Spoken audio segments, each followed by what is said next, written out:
Hello and welcome back to another update where I cover the latest developments throughout the front line in the Russo-Ukrainian war. In this one we cover the latest 3 days of the developments, and we start out in the direction of Vuhledar, where we see this video here which shows heavy bombardment of the city. The Russians last night started heavy bombardment of the city and it has continued throughout the day. This is following the Russian advances west of Pavlivka and north of Mikhailsk.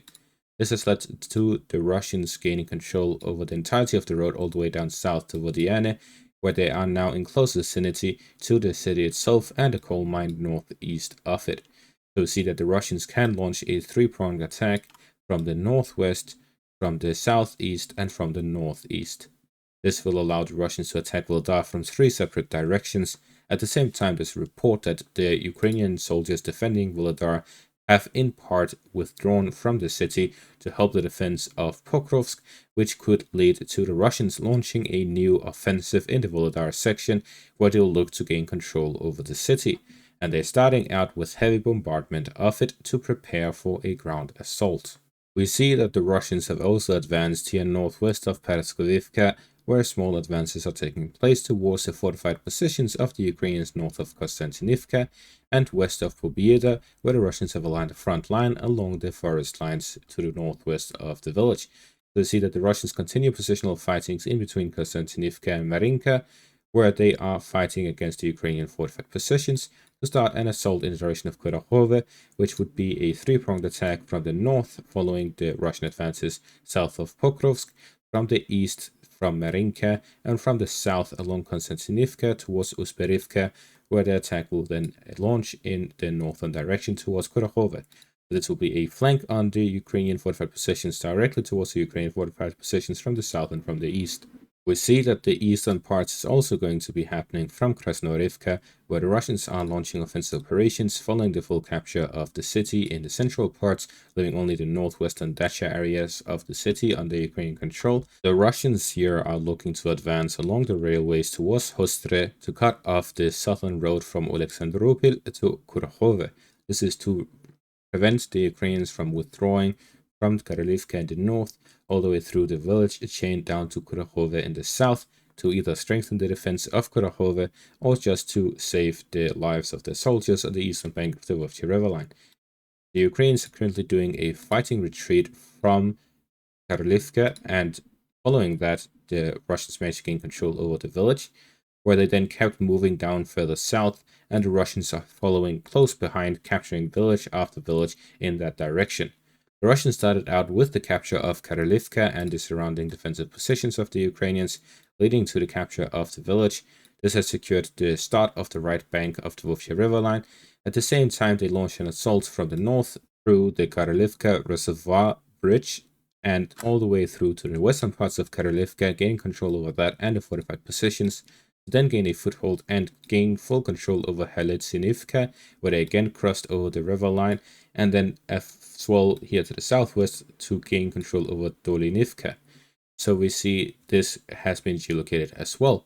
With this, we see the Russians have gained control over several villages, the village of Katerynivka, Katerynivka, and Dolynivka, here in the northern part and western part of the Volchya river line, as well as breaching the river line itself to gain control over the areas by Katerynivka on the eastern bank and Katerynivka in the eastern bank. We see a general Russian push from Katerynivka and down south, as well as from Kalinova and down south, to connect along the river line, both the eastern and western bank at the same time, pushing down in a southern direction and pushing the Ukrainians out of this pocket that is now being created between Krasnoyarivka and Katerynivka. The Russians are moving on the flanks, completely ignoring Nevelsky.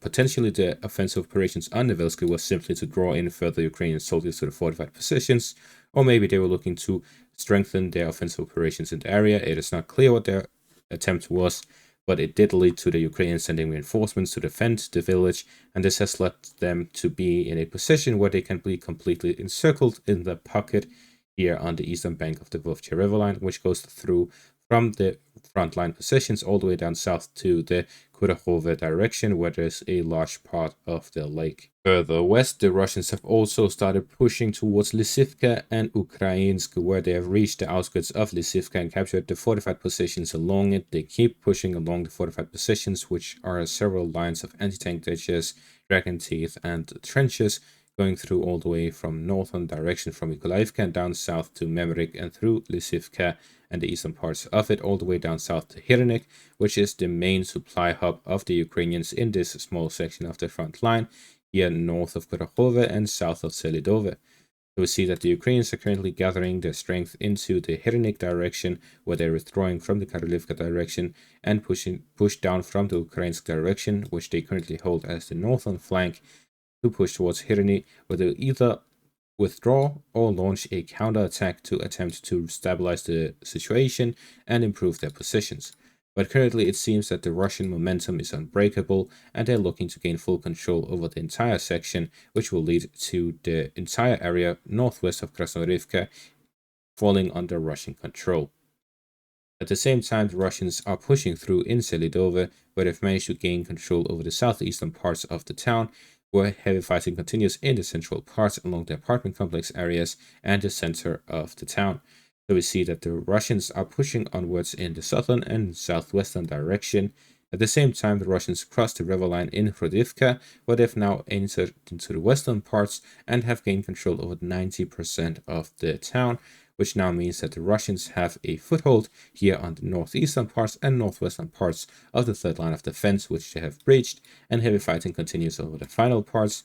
The Russians are looking to gain full control over this area here between Novhrodivka, the northwestern outskirts, and Hrodivka and the northern outskirts, to secure the northeastern parts of the third line of defense and push onwards towards Mirnorad. It may be that the Russians are looking to gain full control over the southern parts of the river line here in between Hrodivka and Mirnorad, and then push into the residential area of Mirnorad, securing the northern flank of the railways, to then push onwards through the railways towards Pokrovsk from the east, both in the direction of Mirnorad towards Pokrovsk and along the railways towards Pokrovsk. So pushing into Mirnorad, gaining control over that, to then push into Pokrovsk and along the railways. At the same time, it is likely that the Russians will also expand to a push towards Chasiv Yar, gain control over the western parts of the third line of defense, and then push onwards towards Pokrovsk. But this will likely be in connection with a push following the capture of Selidove, as the Russians are putting heavy pressure into gaining control over the town as quickly as possible, to then push onwards to Pokrovsk to maintain their momentum. Moving on to the next section of the front line, we see here in the direction of Vrihorivka, the Russians have gained a foothold on the outskirts of the town. The Ukrainians still have a strong defense in the Chasiv Yar direction, where the Russians have struggled to advance. They gain control over the micro-district and have gained a foothold across into the main part of Chasiv Yar. However, fighting still continues north of Kalinina, as well as within the outskirts of Vrihorivka. The Ukrainians still have fortified positions and well-positioned areas in the front line, which remains under their control in the northern and southern flank of Bakhmut and Chasiv Yar, where heavy fighting continues at the same time as the Russians are pushing into the city itself. In the Kupiansk section of the front line, we have several developments as well.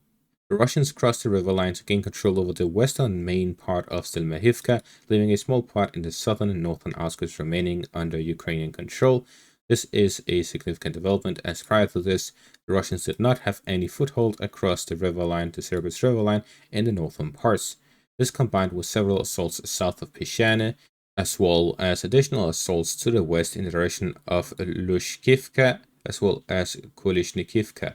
So we see additional fighting both to the west and south of Pyshane, south of Berestove, and west of Stelmahivka. This is a general assault by the Russians towards Lusova and to the south, and the Uskir River line to the west. As for the Kursk section of the front line, there has been no additional developments over the past 3 days. What we're currently seeing is that the Russians are speeding up their offensive operations in the Pokrovsk section of the front line. The Ukrainians are trying to somewhat scramble to save the situation as much as possible, and that is by falling back to try to save the lives of their soldiers who would otherwise be caught in this pocket and encircled. Instead, they're withdrawing from some of these frontline villages, but this simply speeds up the Russian advance instead. Therefore, the Ukrainians are on the run, trying to stabilize the situation and get out alive, really. And that is probably the main objective, as well as to prevent the Russians from breaking through the next line of defense. And the Russians are attempting to gain the most out of this situation by both capturing the territory, as well as trying to push faster than the Ukrainians can retreat, and to gain as much advantage as other places of the front to potentially cut off the Ukrainians withdrawing towards Kurakhove, to flank them from the west from Selidove, to push onto Pokrovsk, gaining control of the third line of defense before they prepare the defense of the city itself, allowing them to storm the city or Mirnorad, and generally just to make the most of the situation, which they have gained through many months of fighting and heavy casualties on both sides. At the same time, other sections of the front line are continuing with offensive operations, both in the direction of Chasiv Yar, in the Kremenna section of the front line, and in the Kupiansk section of the front line. And that is going to be all for this update. Thank you all for watching. Make sure to leave a like, subscribe, and check out my Patreon for additional content. Thank you all for watching, and have a great day.